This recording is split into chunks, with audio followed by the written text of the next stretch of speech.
Off the southern coast of Australia, kangaroos find sanctuary in the island of the dead. Just up the shore, an unlikely neighbor populates a picturesque beach. And on the other side of the world, a future predator seeks shelter in an underwater labyrinth. At their most delicate times, the seeds of an empire grow.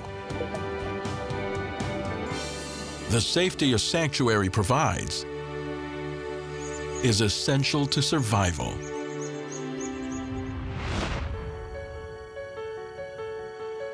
Inside the different realms of the wild kingdom, members of a single species assemble in droves. And one flock, herd, or troop reigns supreme. These are the world's great animal empires.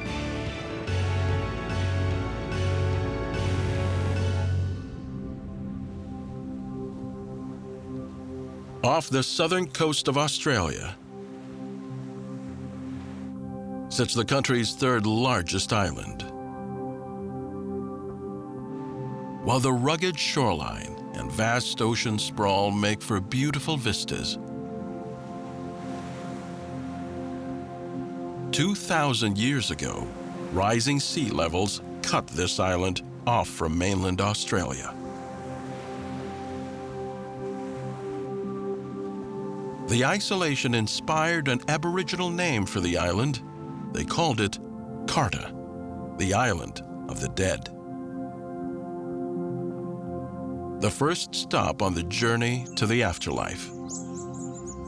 Karta was a place more suited for dying than living. With limited access to fresh water and a lack of large game animals, few European explorers attempted to make settlements. One group of settlers, though, did make it here in abundance.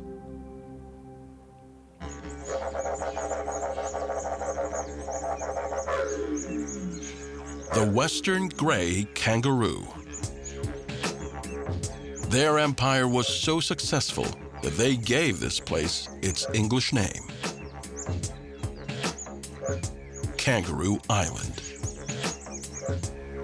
The same rough waters that kept settlers off of Kangaroo Island also kept large predators away.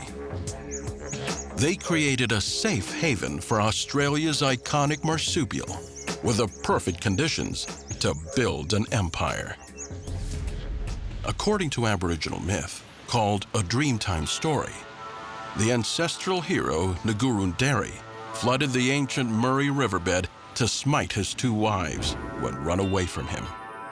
When they drowned, he crossed the water to Kangaroo Island.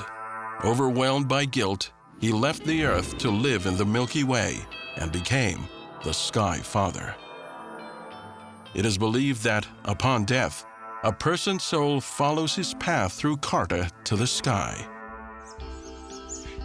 The name Karta refers more to the island's proximity to the heavens than to a lack of lush resources. Here at the gateway to the Milky Way, western gray kangaroos have adapted quite nicely to the woody scrub of the island.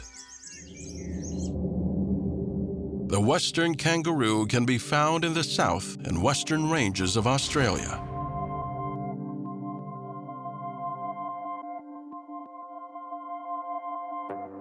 With an estimated 2.5 million in the wild, they are Australia's second most numerous kangaroo species. Surrounded by the sea, this joey basks in the embrace of the island's protection. Joeys like this one are live-born. The first year of his life is an important and fragile time.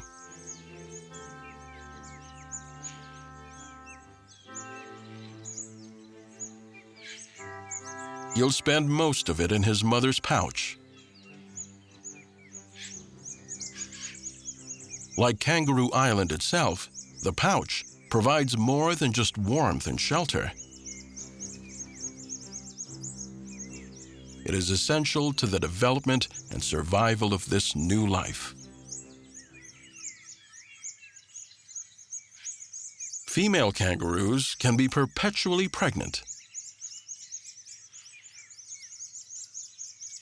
They have 3 separate vaginal canals and 2 uteruses, enabling them to rear up to 3 joeys at a time in overlapping states of gestation and nursing. Once conceived, a joey will only spend 31 to 36 days in the uterus. After that, the joey, still an embryo, is born. At birth, he is only the size of a jelly bean. With just his front legs and no eyes or ears, he must make the 15-centimeter trek through his mother's fur to her pouch. This important journey usually takes about 3 hours. Once safely inside the pouch, the joey finds a teat and latches on, not letting go for up to 34 weeks. It is here that most of his development takes place. Once the newborn joey has made his way to the pouch, his older sibling, who may still be nursing, is no longer allowed inside. It can be a bumpy transition.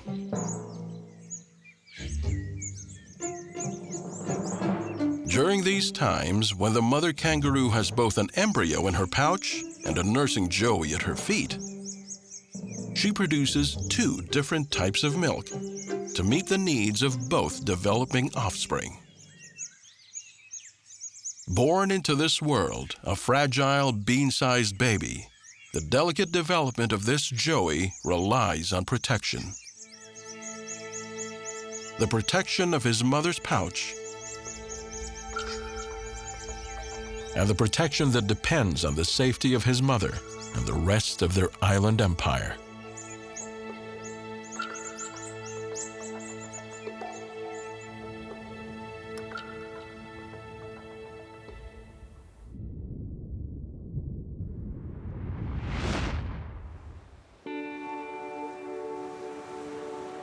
Southeast of Kangaroo Island, along the Australian coast, is one of the southernmost points of civilization on Earth.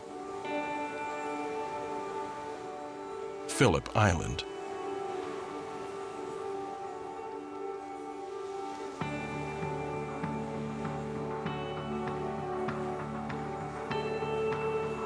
One of the last stops on the way to Antarctica.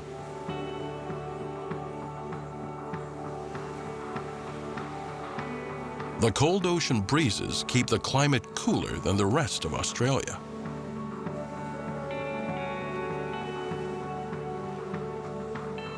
It's here that an unlikely empire of cold-loving creatures has developed a time-honored tradition.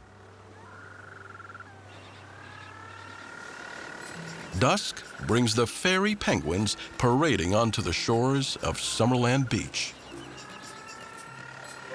They use the cover of the darkening sky to return to their burrows after a day at sea.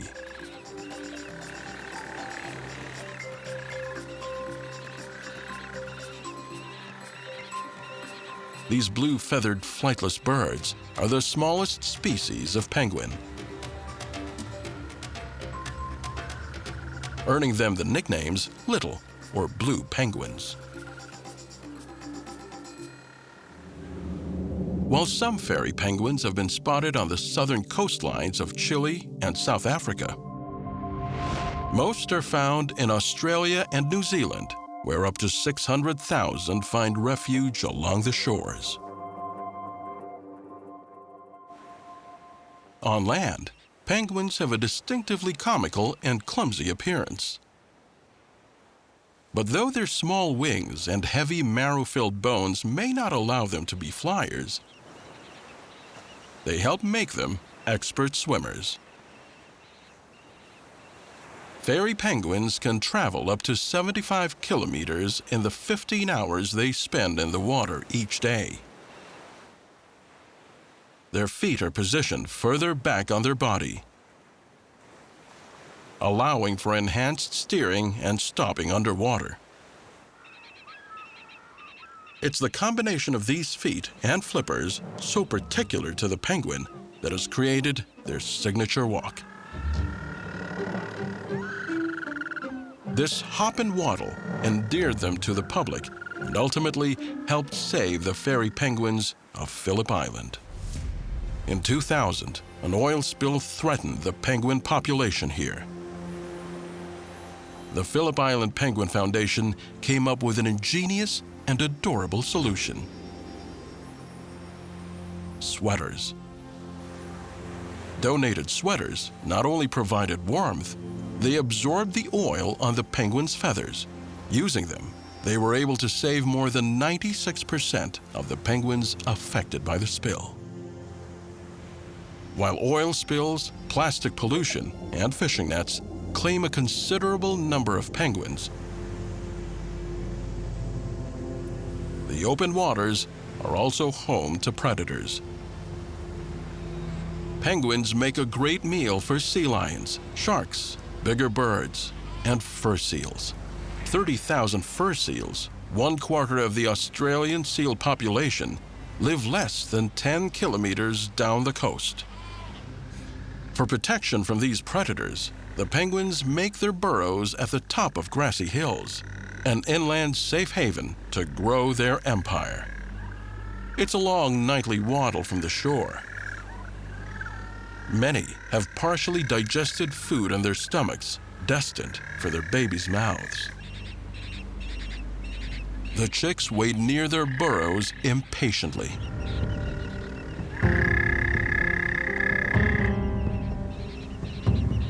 There's no guarantee this chick's parents will make it home. For the world's smallest penguin, this daily commute is a matter of life and death.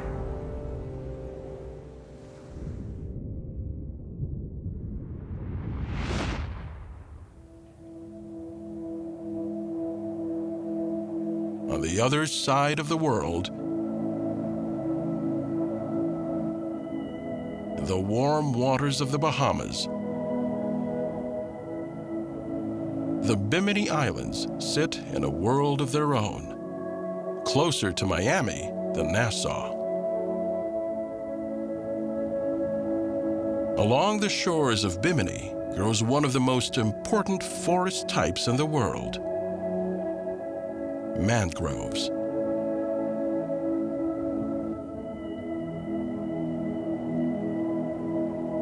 Mangrove forests have their roots in two worlds. They live on land, but also in the sea.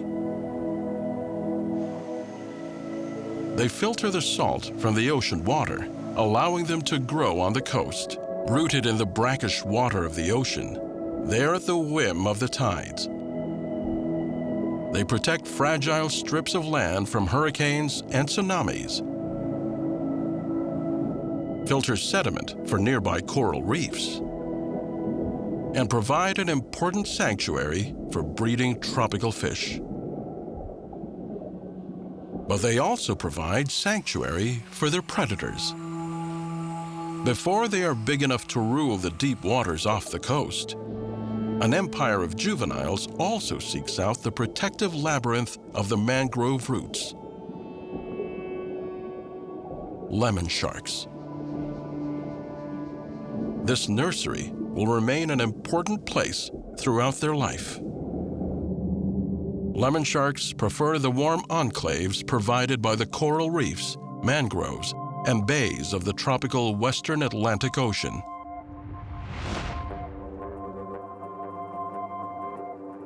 They can also be found off the coast of West Africa.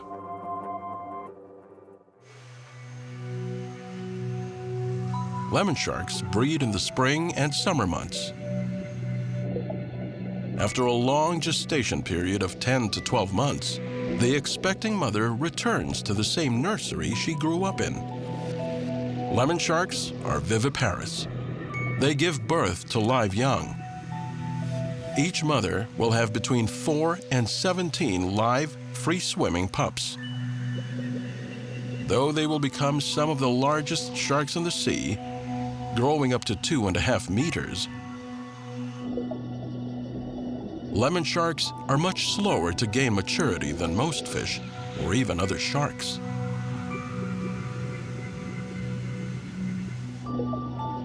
A safe place to grow is essential. No television and movies have given sharks a bad reputation. Many cultures of the past regarded these great creatures as protectors of the sea. In Hawaii, Kamoho Ali'i, the shark god, was known for leading lost fishing boats home in storms. In Fiji, fishermen pay respects to Dakuwaga to ensure a safe and prosperous trip. Off the fragile shores of the Bimini Islands, lemon sharks may be their own worst enemy. Outside the mangroves, in the deeper waters, mature sharks of all types patrol the areas. They will gladly feast on their own young. In these open spaces, juvenile lemon sharks are no match for the speed and ferocity of mature sharks in a feeding frenzy.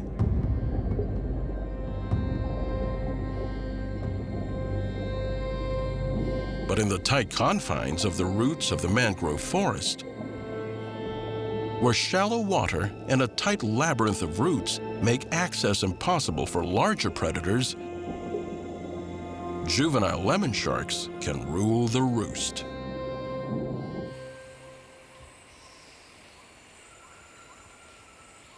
They have surprisingly complex lives. Lemon sharks love to socialize.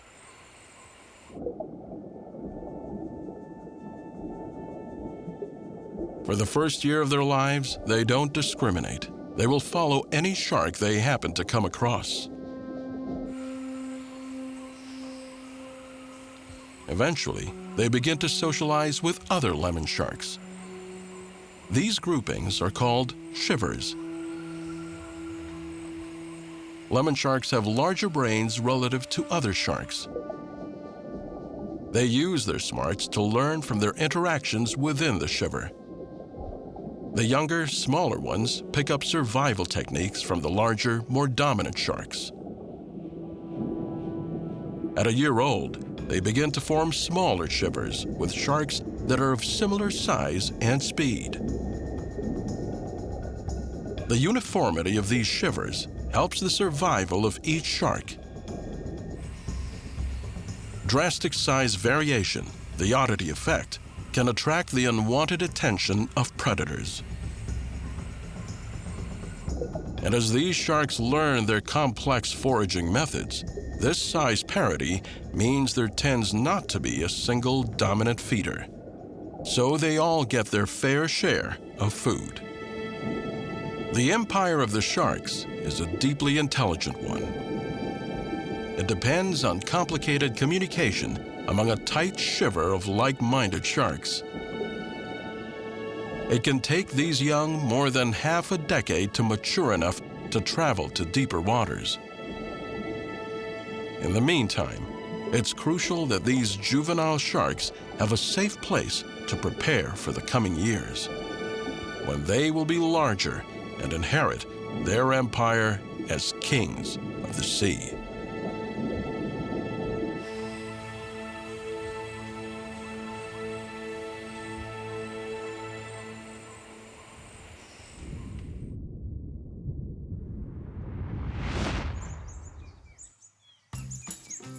To most living outside the country, there's nothing more Australian than the kangaroo.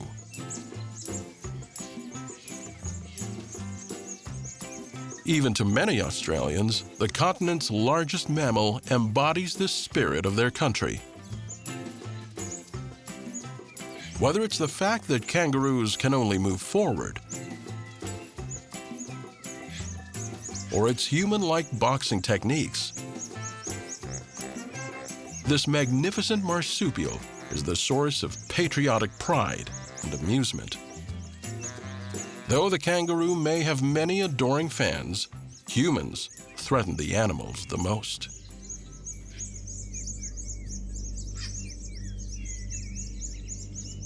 Outside the protected boundaries of Kangaroo Island, human development is by far the largest threat to the entire kangaroo species. As more of the Australian countryside is cleared for agriculture, more and more kangaroos are found foraging on commercial crops and rangelands. Many farmers consider kangaroos to be a destructive menace. The western gray has less contact with farmers than other kangaroo species. They prefer the scrub or mallee to grasslands or cleared areas.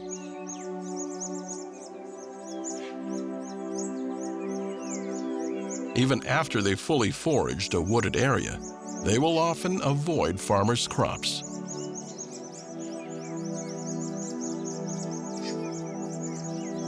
Kangaroos can live off very small amounts of water.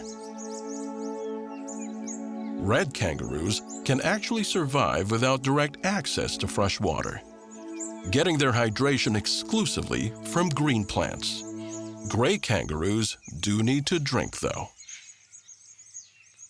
Here on Kangaroo Island, the abundance of green branch leaves has led these western gray kangaroos to evolve into a different subspecies. They also get all their water needs from the plants they eat.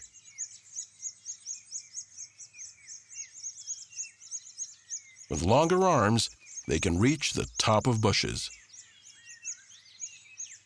Western grays are also much more selective when they browse.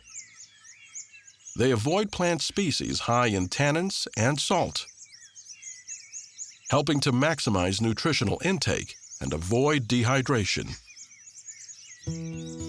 Since there's still no development on Kangaroo Island, humans are no threat to the western grays. But even in this marsupial motherland,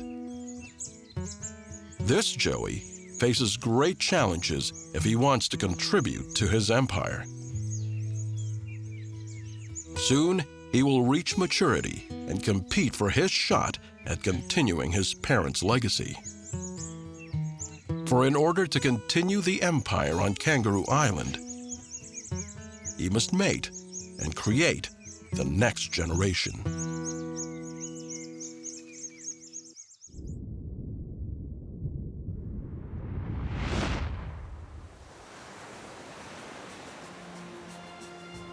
As the sun sets along the jagged coastline, Phillips Island Nature Park once again lights up with activity.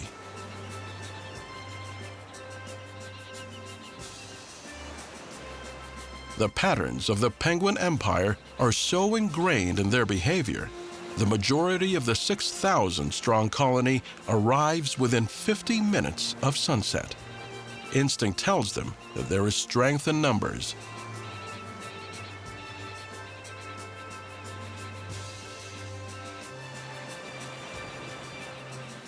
By huddling together before crossing the open beach, they protect themselves from predatory seabirds. After stopping for a moment to preen themselves,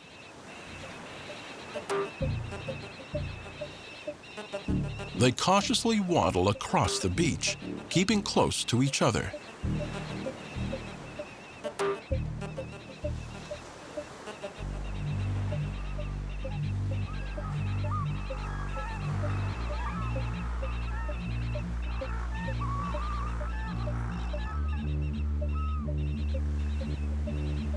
They move quickly, hopping on the rocks at the edge of the sand.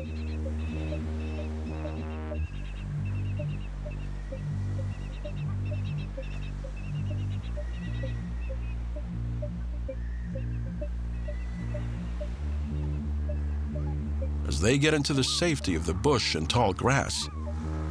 They follow familiar paths to their burrows.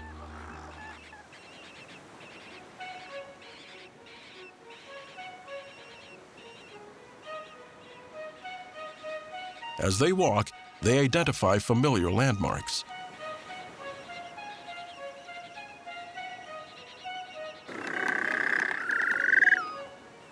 And stop to listen for a partner or offspring calling them home.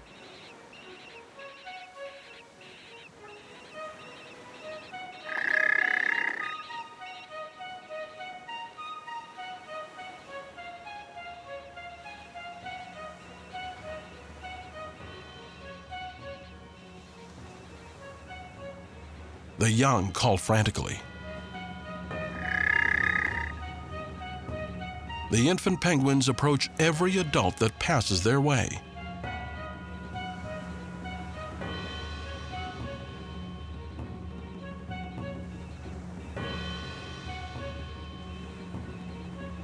But the mother has eyes for her chick only.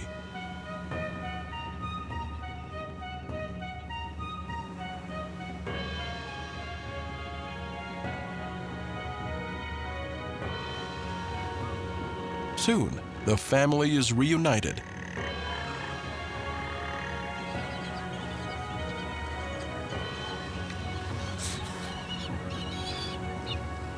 And the chick enjoys her supper.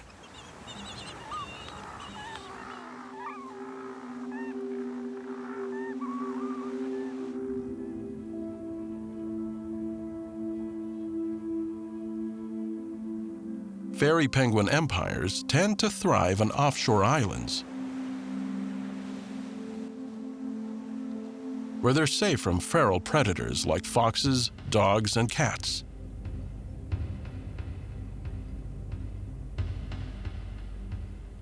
These introduced animals have been known to single-handedly wipe out penguin colonies. The fairy penguins are so small that on the mainland, in places like St. Kilda, even large rats pose a serious threat.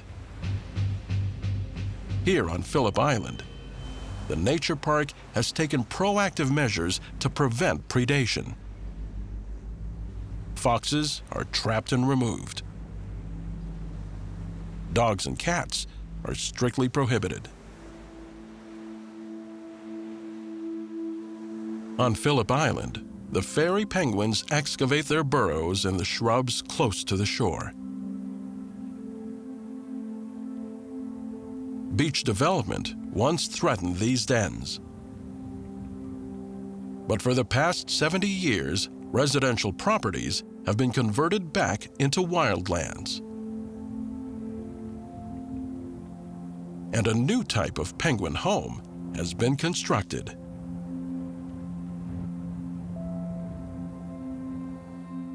These simple man-made burrows have helped kickstart the reclamation of nature on Phillip Island.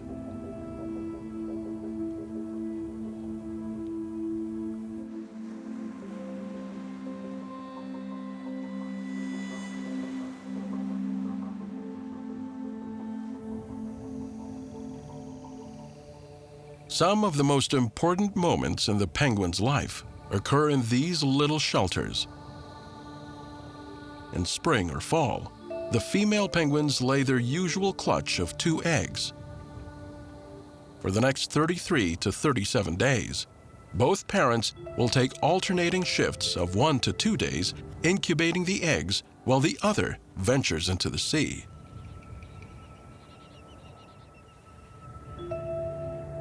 At only 5 weeks old, these chicks can now venture outside the burrow to await their supper.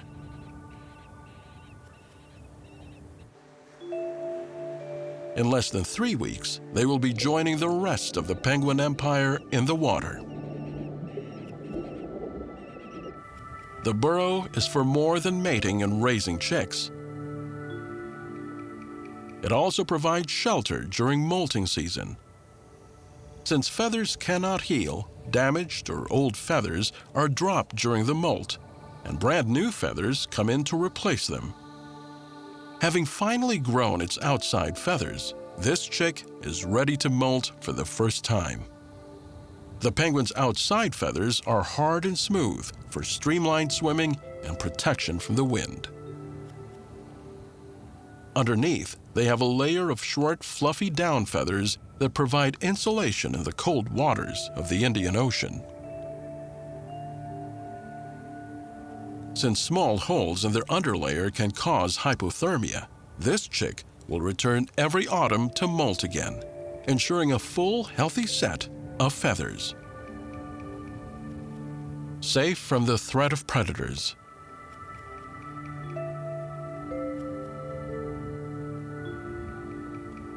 It's here in their burrows that the empire of the fairy penguin can thrive.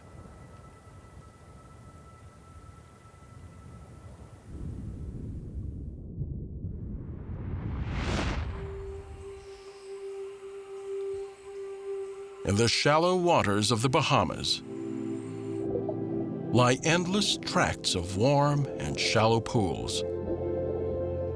And it's in these warm waters that the lemon sharks feed. Lemon sharks take longer to digest their food than most sharks.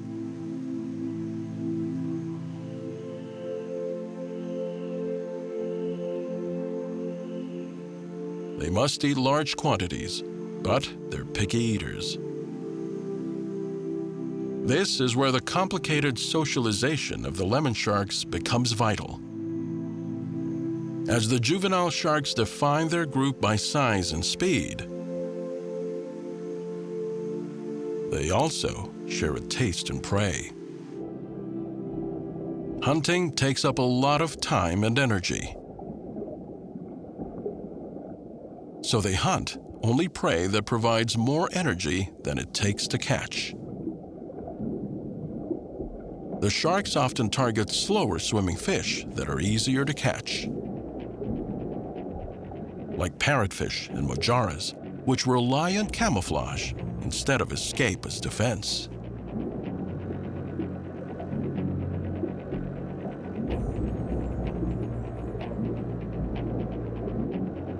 While on the hunt, lemon sharks stalk their prey in packs. They will direct schools of fish along the shoreline. When they are ready to attack, they swim at their prey aggressively, biting them and moving from side to side, tearing off chunks of flesh.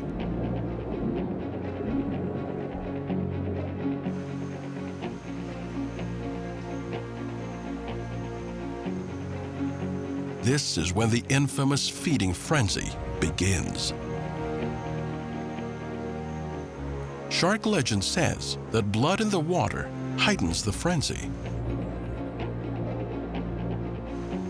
But studies done on lemon sharks and bimini suggest that these sharks react more to the aggressive movements of the first feeding shark than the blood itself.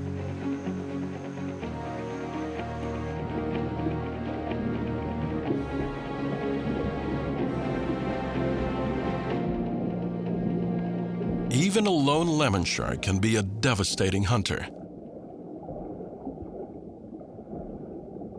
Like many sharks, they have a series of jelly-filled pores throughout their head and around their gills. These electroreceptors, called ampullae of Lorenzini, can measure electrical currents as weak as 5 billionths of a volt. Since all living creatures produce an electrical field when their muscles contract, the lemon shark can sense their prey even if they can't see it.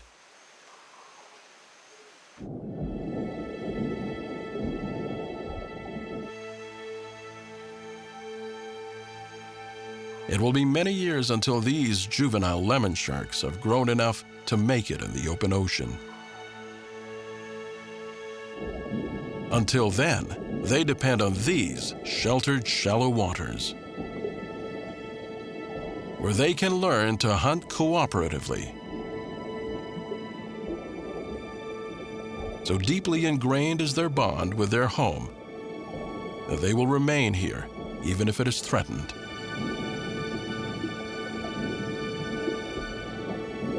For these sharks, the health of their sanctuary is the health of their empire.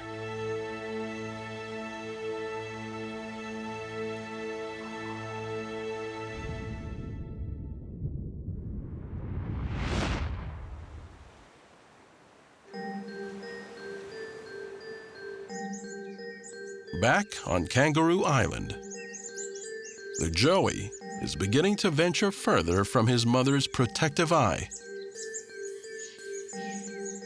exploring places and other kangaroos. He's part of an extended family of kangaroos called a mob. Western gray mobs can get as large as 40, though they average around 10. No mob would be complete without a boss.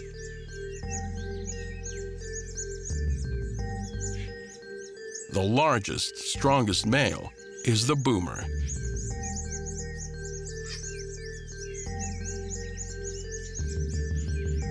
He won't let any of the other males mate with his females.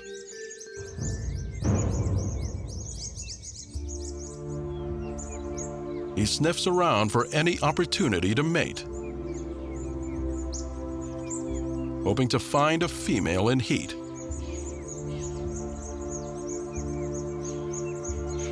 When he finds one, he follows her movements tenaciously.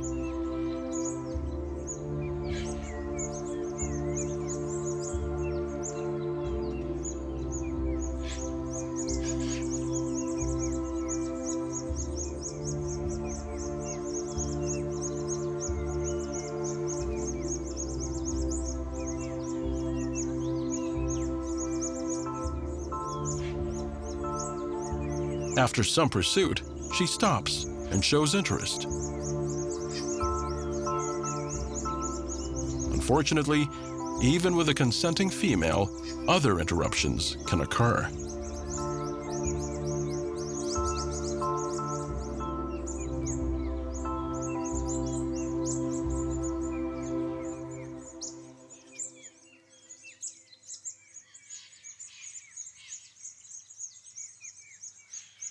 Next fall, this joey will break off from the larger group and join the mob of males. Out of the shadow of the boomer, he will play fight with other bucks, preparing to one day take his chance at battling for the top position. For now, this joey sticks close to his mother's side.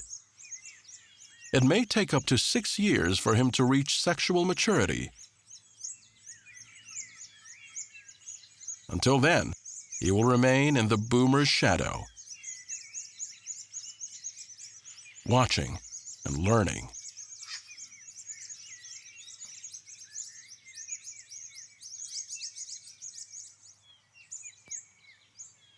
But also trying to avoid the bigger males in the mob.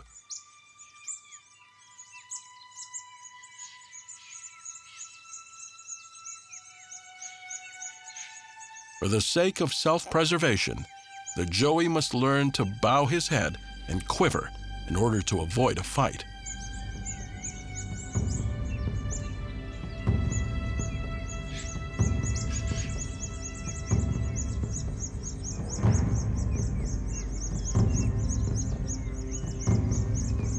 But life's lessons are often taught the hard way.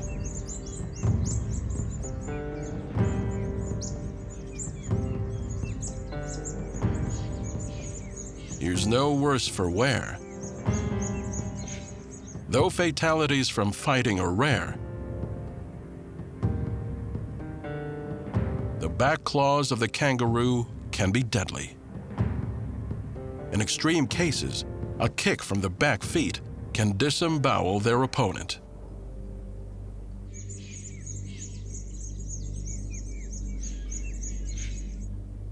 Still, human activity, hunting, or habitat destruction is still the largest cause of kangaroo deaths in Australia. Sparring with the other males helps this joey learn the hierarchy of the group. If he's lucky, one day he'll be the leader of this mob. Protected from the destructive force of the bulldozer and rifle, by the rugged sea and jagged shores surrounding his home, safe in his sanctuary.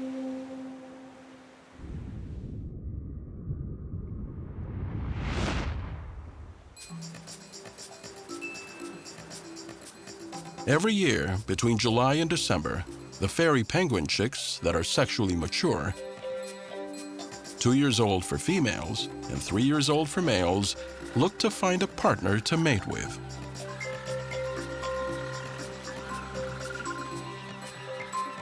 Although fairy penguins can mate twice a year, once is generally enough. But before he can mate, the male penguin needs to stand out from the crowd. He will hold his chest up, flippers back, and often emit a braying sound. This show has an appropriate name, the ecstatic display. If she's interested, the female will give a similarly enthusiastic response.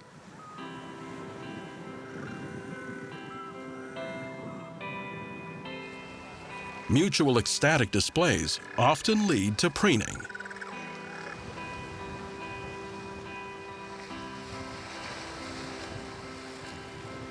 This contact reinforces the bond between the pair. A bond that will be crucial if they are to successfully raise chicks in the future. Once the pair has bonded, they head for the privacy of the nest.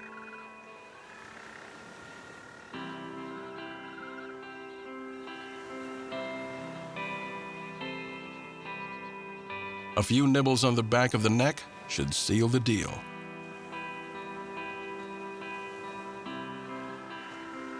If all goes well, she lies down, and he climbs on her back. For a penguin on land, things are seldom graceful. And the excited males sometimes have trouble finding the right position.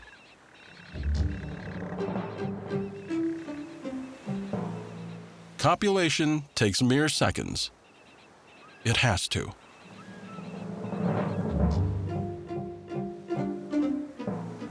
These males can usually only keep the delicate balance for a short time.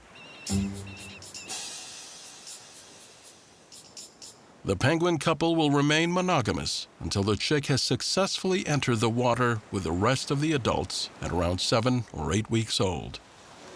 Then, the parents often go their separate ways until the next breeding season. Though they may find a new partner next breeding season, the majority of fairy penguins will return here year after year. And as long as the Phillip Island Nature Park remains, the fairy penguins, strong enough to survive the dangers of the Indian Ocean, will have a safe haven waiting, where they will create and nurture the next generation of their empire.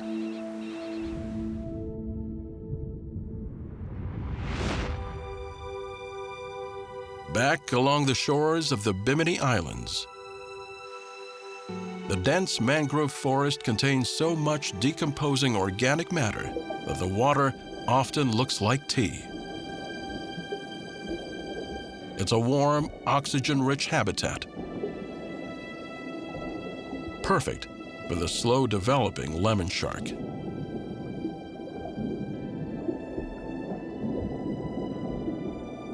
Their eyes have special evolutionary features that allow them to navigate and hunt in the murky waters.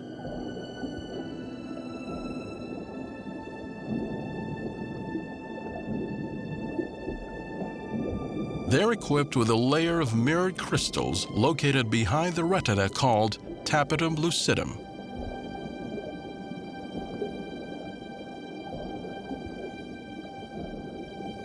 This layer allows the shark to see light a second time as it passes and reflects back through the retina.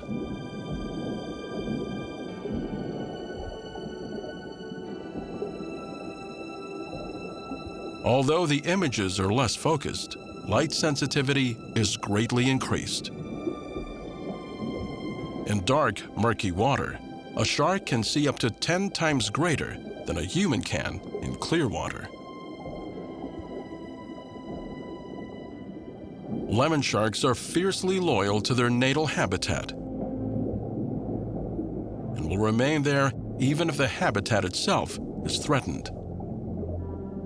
In the case of much of the Bimini Islands, where silt from neighboring construction sites chokes the shrinking stretch of mangrove forests, these lemon sharks will fall victim to disease or starvation instead of finding a new home. These lemon sharks cling to their ingrained way of life. For better or worse, their sanctuary is an essential component of the lemon shark empire.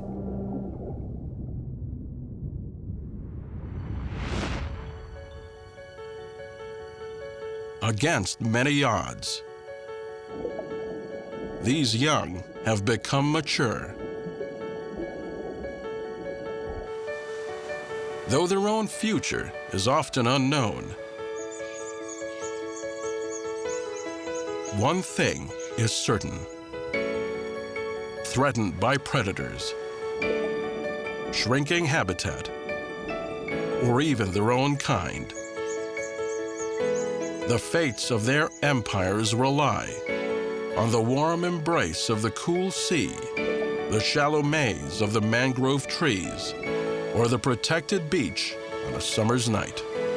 All sanctuaries required to grow their animal empires.